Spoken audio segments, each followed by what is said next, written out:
Hello everyone, it's Appleminte and welcome back again to my channel. As always, I post a new video every Friday, so if you're interested in art videos, please consider subscribing. Today's video is sponsored by Skillshare. Skillshare is an online learning community with more than 17,000 classes in design, DIY, drawing, and more.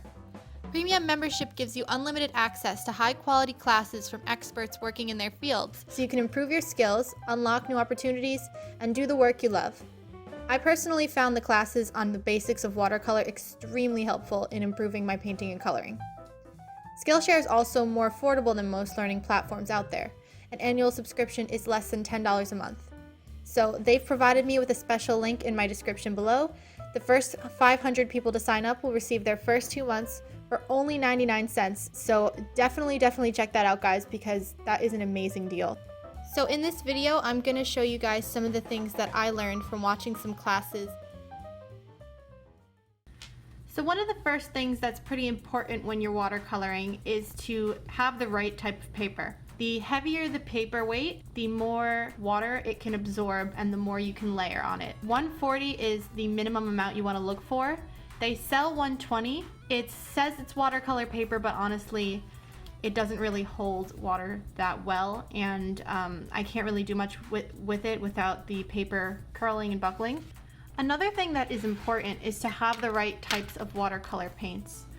So for years and years, I was not really very serious about watercolor, and so I was using these really cheap paints that I got in a set once. I don't remember what the set was, but it was like for kids. They're extremely chalky when using them, but they're also not very vibrant, which is a downside. So that is where my Sakura Koi watercolor set comes in to play. It's got 24 half pans, and it is their pocket field sketch line, I think. I'll put a link in the description on exactly what this is and where you can find it. But basically, comes with the 24 different colors. It's got a lot of reds, a lot of blues, and greens primarily. But honestly, this set is so great. It's so portable, I love it, and the colors are very vibrant. They're not too chalky. Brushes also play a big factor in watercolor. However, I tend to stick to using water brushes like these. I have some from Arteza that are different shapes, so and they're all very soft. That's very important when you're looking at watercolor brushes. You want brushes that are soft. So the first method that I'm going to show you guys is wet on wet. With wet on wet, you start by wetting the entire area that you would like to paint, and then you go in with your brush afterward with the color on it. This method is great for backgrounds especially. I like to use this method when I try to make a galaxy background or an ocean themed background. It's great because the colors really feather out when you're using them and they naturally blend together, or you could go in as I did there and mix them together yourself. But the more colors you add, the more they'll blend and it becomes really beautiful. This is one of my favorite ways to watercolor, especially when I just want to relax and just kind of make something creative and fun. With the wet on dry technique, this is one of the most used, especially for more controlled painting. This allows your colors to blend with each other, but you have the control over where the color goes. So the color will not typically go outside of the boundaries that you give it, and you can move paint within the area that you've painted.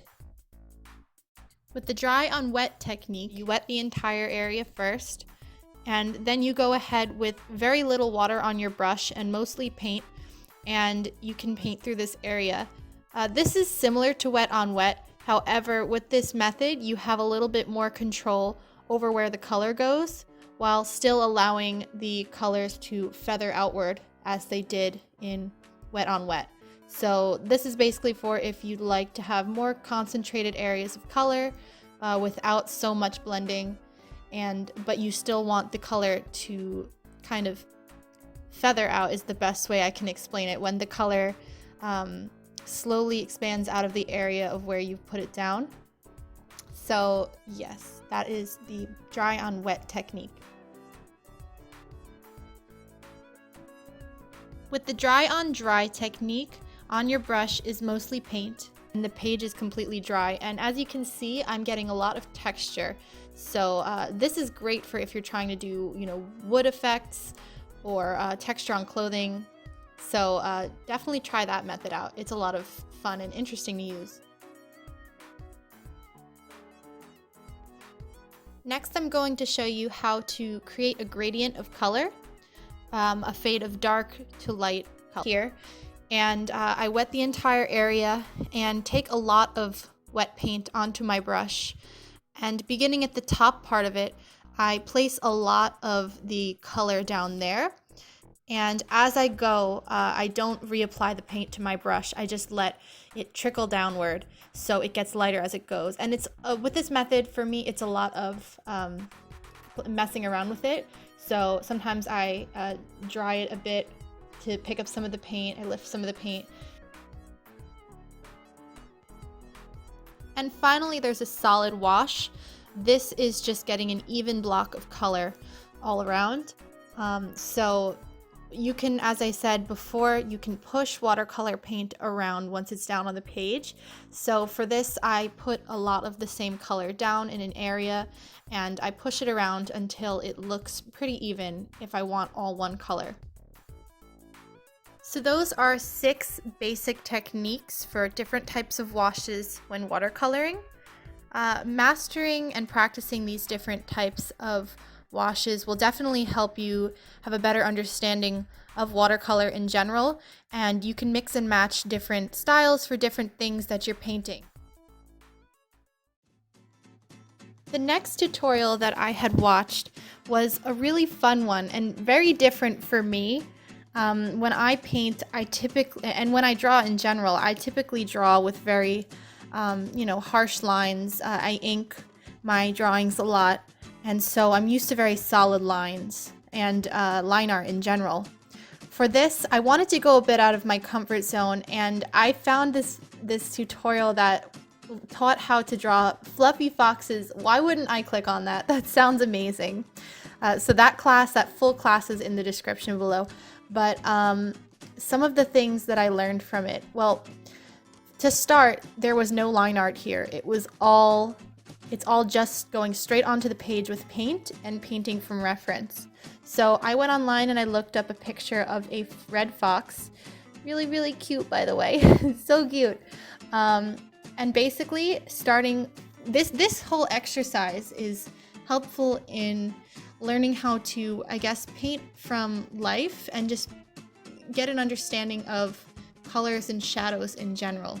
So I started with the lightest color, the lightest orange first, and I used the wet on wet technique here.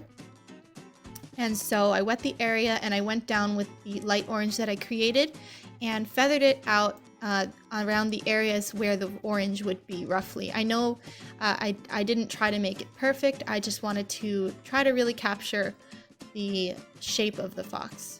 And I left the area open for the white of the mouth and the chest.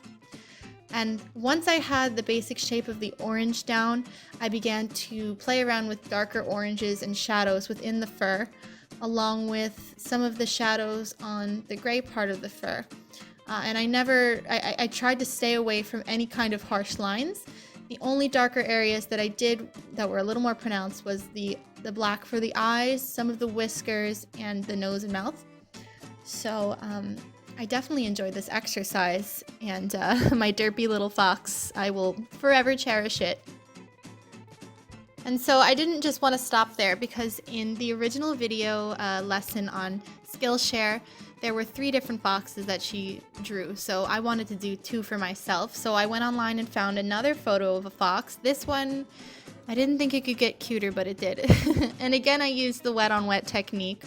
So I basically did the same thing I did in the original, where I put down the orange first, and I tried to really lay out the areas where that would fall without coloring over the areas that needed to stay white or would be other colors. So that was a little bit of a challenge, but like I said, I was challenging myself here to try something new, and definitely using no line art is something new for me.